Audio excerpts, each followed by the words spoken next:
After drinking deeply from the intellectual cornucopia of a liberal arts education, Douglas Preston graduated from Pomona College in 1978 with a Bachelor's of Arts degree in English literature.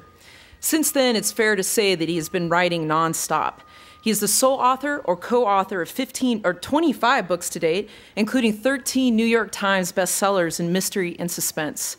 His post-Pomona career began as an editor and columnist at the magazine of the American Museum of Natural History. He also held the position of managing editor of the Curator Quarterly and penned numerous articles on natural history and archaeology in such distinguished magazines as National Geographic, Smithsonian, Natural History, and The New Yorker. In addition, Douglas Preston's museum experiences jump-started his career in writing books in two ways.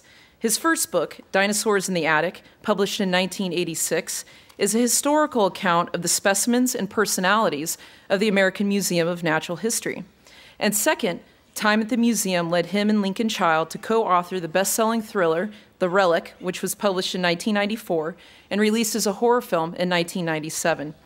Like Dinosaurs, it takes place among researchers in a museum, but with a murderous bent. Since then, his books have included The Codex, Brimstone, The Book of the Dead, and Cemetery Dance, which, to steal the title of one of his other bestsellers, collectively fill his professional cabinet of curiosities. Navigating between truths, lies, and mysteries, some of his more recent books include The Monster of Florence, about a real serial murder case in Italy, as well as the novel Gideon's Sword, published this year as the beginning of a new thriller series. Through his literary endeavors and personal explorations, Mr. Preston has continued to illuminate how truth may be just as strange as fiction.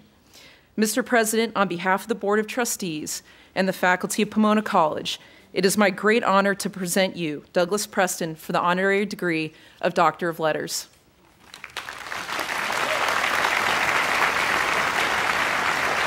Douglas Preston, by the power vested in me by the Board of Trustees, I confer upon you the degree of Doctor of Letters in Pomona College, honoris causa.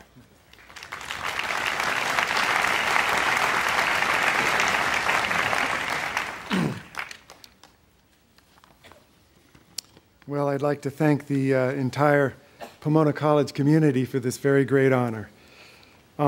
Soon after graduating from Pomona, I took my first job at the American Museum of Natural History in New York. And while there, I learned a very interesting and curious story from a curator about a scientific experiment that took place at the museum 80 years ago. In 1931, a mammologist named Harry Raven came back from a collecting expedition to Africa with a baby chimpanzee, which he named Meshi. He had a beautiful little idea. He would raise Meshi alongside his other children in his suburban Long Island home to see just how human a chimpanzee could become. This was the first time a scientist had attempted to socialize a chimpanzee as a human being. It was sort of a landmark experiment. Raven filmed Meshi's interactions with his family, and those remarkable films are still part of the museum's archives. They show such things as Meshi riding her tricycle in the local 4th of July parade and bundling up in winter clothes and sledding with the kids in wintertime.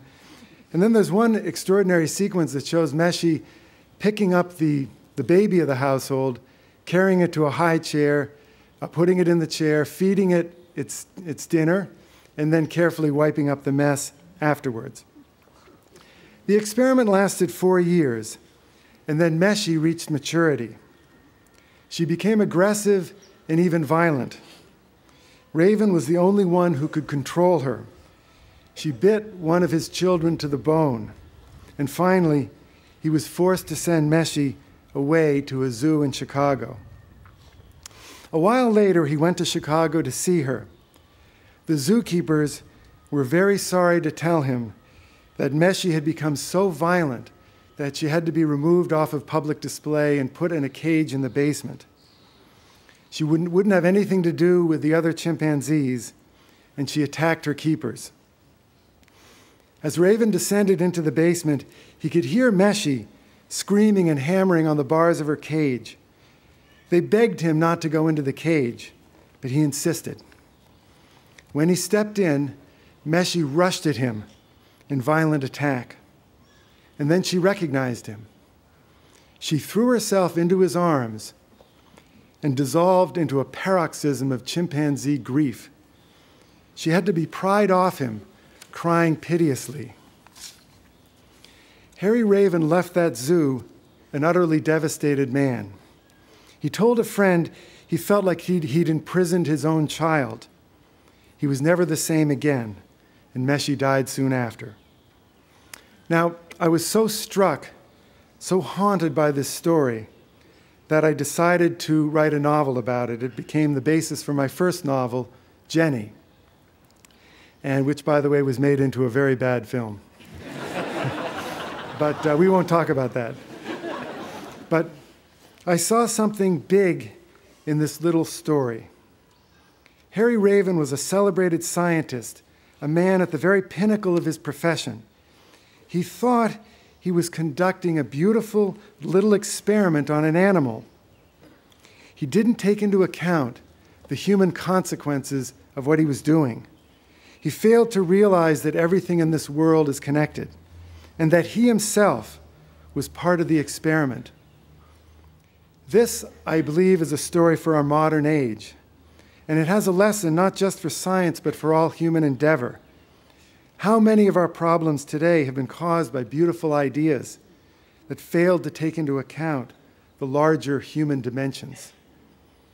So my piece of advice to you is, as you make your way in this world, keep in mind always the human consequences of your decisions and your actions.